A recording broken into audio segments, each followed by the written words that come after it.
Suu Kyi moong dal కావలసినవి పెసరపప్పు అర కప్పు, నూనె టేబుల్ స్పూన్, దాల్చిన చెక్క అంగుళం ముక్క, పసుపు పావు చెంచా, ఉప్పు రుచికి సరిపడా, లవంగాలు 3, ఎండుమిర్చి 2, ఆవాలు, జీలకర్ర పొడి, ధనియాల పొడి అర చెంచా చొప్పున, కారం ముప్పావు చెంచా, నిమ్మరసం చెంచా, కొత్తిమీర తరుగు చారెడు.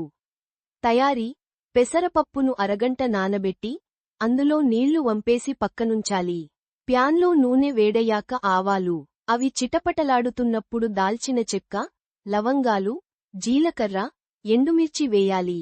అరనిమిషం తర్వాత నానిన పెసరపప్పు, జీలకర్ర పొడి, ధనియాల పొడి, కారం వేసి కలియతిప్పాలి. కొన్ని నీళ్లు జోడించి మూత పెట్టాలి. మధ్యలో కలియబెడుతూ ఉడికించాలి.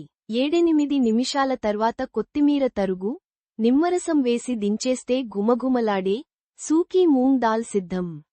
ఇది అన్నం, రోటీ ఎందులోకైనా బాగుంటుంది.